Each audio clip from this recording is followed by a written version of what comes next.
Osmanlı İmparatorluğu'nun Konstantinopolis'i aldığı ve Orta Avrupa kapılarına kadar ilerlediği yıllar boyunca bir adam Kroya'daki Kartal Yuvası'nda dünyanın en güçlü ordusuna yaklaşık 25 yıl boyunca direndi.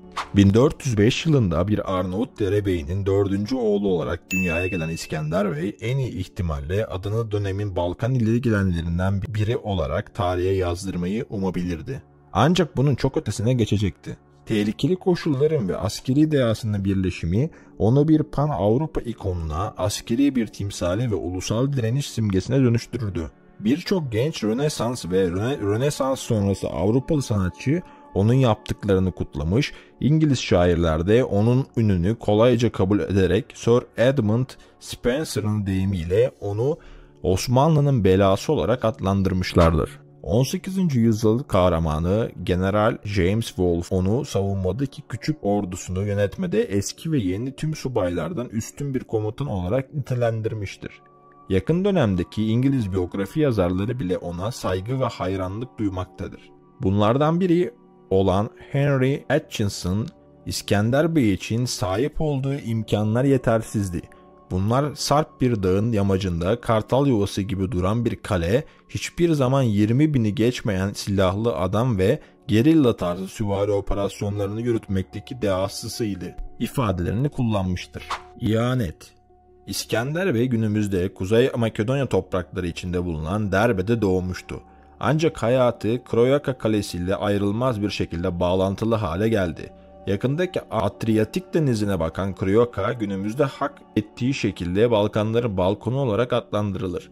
Burası çıplak bir kireç taşı dağının uçurumları arasında büyük bir kuşun yuvası gibi durmakta. İskender Bey'in babası Yuvan Kastrioti 1400 yılı civarında Kroyaka'nın hakimi oldu. Ardından inisiyatif kullanarak ve hanedan düzenlemelerinin bir kombinasyonu yoluyla yerel nüfusunu genişletti. İskender Bey'in kendisi de 1443'teki Niş Muharebesi sırasında Osmanlı kuvvetlerinden ayrıldıktan sonra ön plana çıktı. Aslında İskender Bey diğer sadık Osmanlı tebaaları gibi kendi birlikleriyle muharebeye katıldı ve sonunun nasıl olacağını sezerek muharebe sahasından ayrıldı. Kroyaka Kalesi'nin kontrolünü ele geçirmek için aceleyle geri döndü, savaşmadan kaleyi ele geçirdi ve bağımsızlığını ilan etti. Ancak Niş'teki Osmanlı yenilgisi genel gidişat içinde sadece geçici bir durumdu.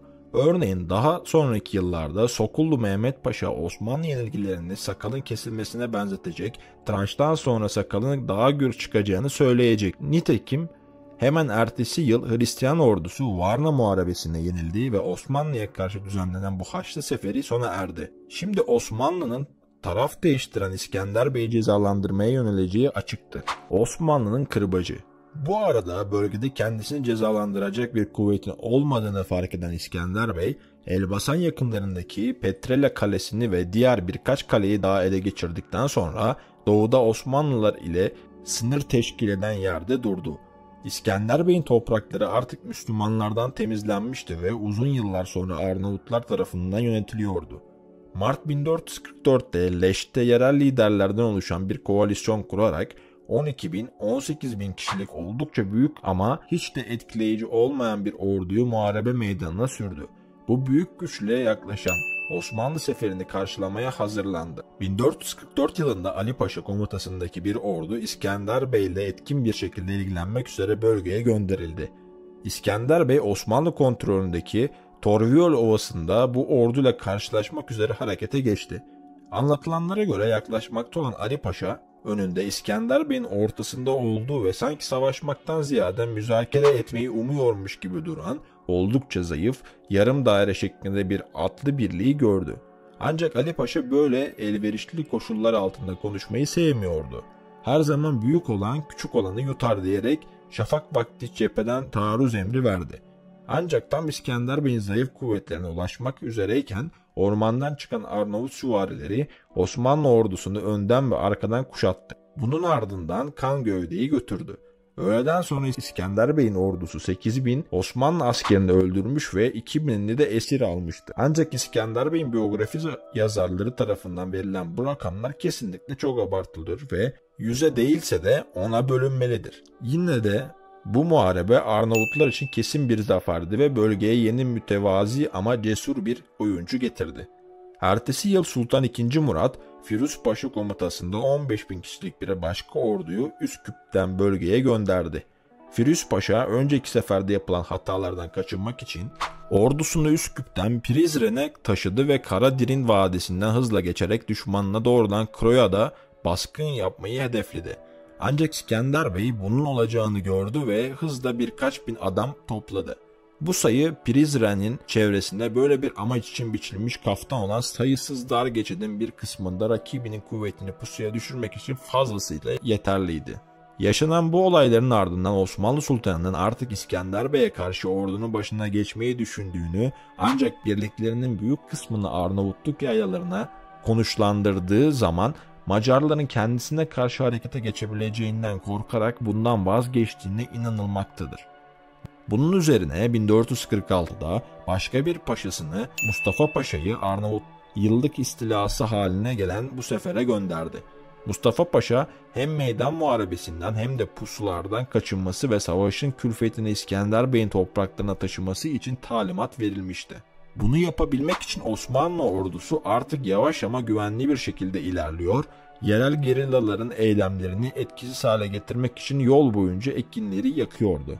İskender Bey hem ordusu hem de bölgedeki sivillerle birlikte tepelere doğru hareket etti. Eldeki veriler ışığında bu hamle İskender Bey'in yenilgiyi kabul ettiği ve savunmaya hazırlanmak üzere denetimindeki alanın derinlerine çekildiği izlenimini veriyordu. Ancak kendisi bu hareketle düşmanlarının kendilerini güvende hissetmelerini sağlayıp onların tedbirsizliğinden faydalanmayı amaçlamıştı. Nitekim İskender Bey'in hızlı süvarileri 27 Eylül gecesi Osmanlı birliklerine bir baskın yaparak kaostan kaçmayı başaramayanları çoğunu öldürmüşlerdi. Arnavutların bu zaferlerinin 1444'te Hristiyan seferinin başarısızlığına uğramasından kısa bir süre sonra gelmesi nedeniyle Venedik ve Napoli gibi Avrupalı güçler İskender Bey'e hayranlıklarını ifade etmekten kaçınmadılar. Papalar onu Hristiyan aleminin atleti ya da şampiyonu ve gerçek inancın en korkunç atleti ve korkusuz savaşçısı gibi sözlerle övdüler.